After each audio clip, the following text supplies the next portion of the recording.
So I thought it would be of importance and very much relevance to go ahead and tell you which video it was that I watched yesterday on YouTube, and it was "Who Are the Archons?" hyphen the rulers of the cosmos and Gnosticism, and the channel is from Esoterica. And I made a couple quick notes, like just the beginning of it.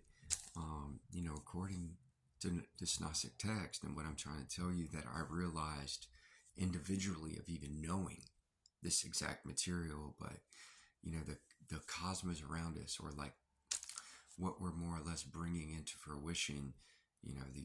We are creators, but our ability to create is literally being used against us. But the cosmos around us is inherently evil. But the thing is, what I've come to realize, like, it's one of two things through this grand awakening. Either like it'll just usher in a completely different era, like an actual heaven on earth, or you ascend elsewhere, like above. Okay. So it's literally one of those two options. But according to this text, the enveloping cosmos around us is inherently evil, and it was forged by a psychopathic demiurge, and it's ruled by planetary demons. You got to acknowledge these archons, calling them demons or whatever. These are just labels and terms. Like, we can't, dude, you'll never know exactly what they are, because all we ever have is an approximation to truth. We experience time and space, but they are terms of conditions. Consider it like this: at every instant, us as one mind are performing approximately 15 quintillion little operations to instantiate or make all this. So, like, just consider it like we have to make a projection, right? And because of that projection, it is, sorry, there are like, several different ideas or thoughts that kind of just like flooded in at one time. And like, once again, I'm trying to do my best with all this, because even this part of this whole journey and experience is extremely new. And this field of awareness is literally just, it's grabbing at a lot of different things. And for the most part, it's pretty much tame, but I do have moments where it feels like it's grabbed onto like several different things, and I'm sensing all of it, or I'm aware of all of it. And it, because it is new, I'm not so good at necessarily differentiating what it is that need to be said, but try to acknowledge, space and time are terms of conditions. And when we're performing these 15 quintillion operations every instant to make this so, to make it seem like we're just experiencing this fluid stream of reality, it's like you're signing a contract, or you're entering into terms of agreement. And it's like, imagine this contract that's like pages and pages and pages long, but it's essentially what we would call math that expresses this as time and space, except it's much more like a dark magic spell, okay? Because this is gross matter per se, and this is a prison of matter. But anyway, these planetary demons or archons are solely intent on torturing and enslaving, or they're solely intent on the torturing and enslavement of the divine spark within each human being. Because that divine spark does, essentially, this psychopathic demiurge that created all this, supposedly, like, it couldn't animate us, like, it, all these little parts of it designed, like, there was a part that designed the arms, legs, because these are all ideas, right? But it couldn't bring us into being, you know what I mean? It couldn't allow us to have a conscious experience. So somehow, like, it was tricked into breathing in some of them. This is, of course, the story of creation. It doesn't necessarily mean it's exact, okay? It's all an approximation. This is likely just a parable, okay, where like a very profound truth is lying within the discernment or interpretation of that parable, and you just have to pull it out or just summon it into being from there.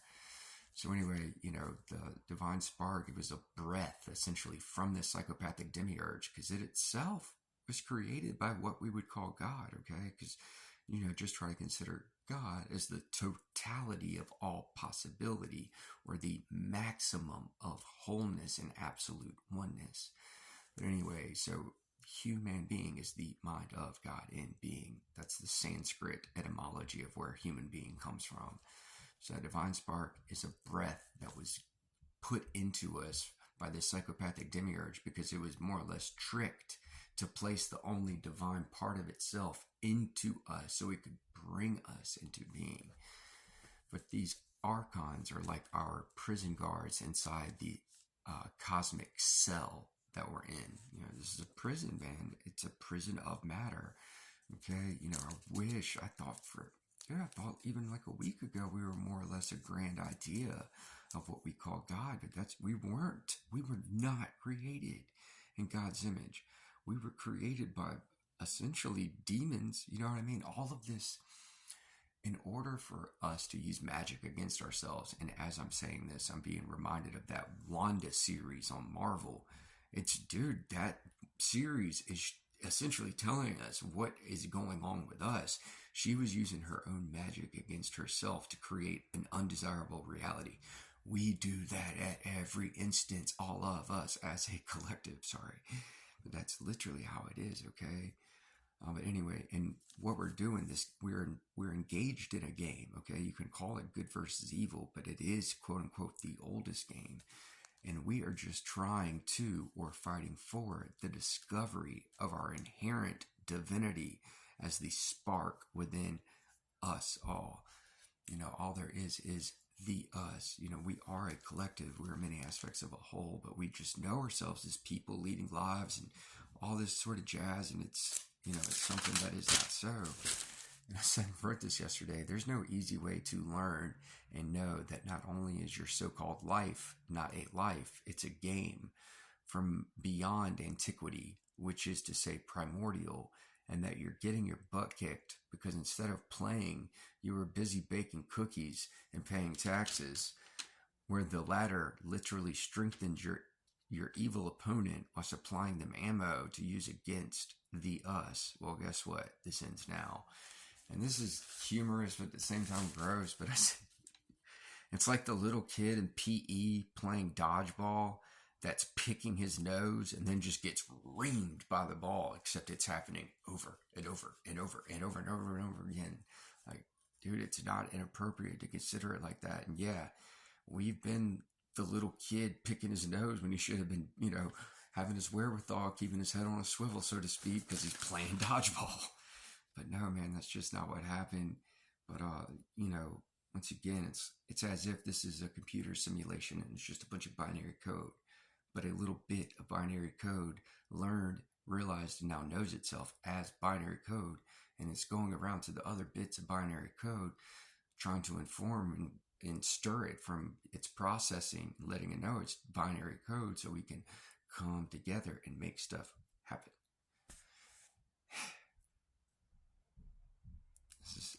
This has been a pleasure. It's a humble honor, but it's also extremely difficult. And I need those of you teetering on the edge to exercise courage and faith, okay? Because the divine spark is activated through courage and faith.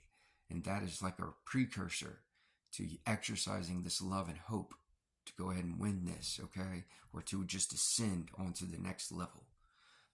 So what do you say, man? Let's just do whatever it is you think you can't do, because you can. I love you.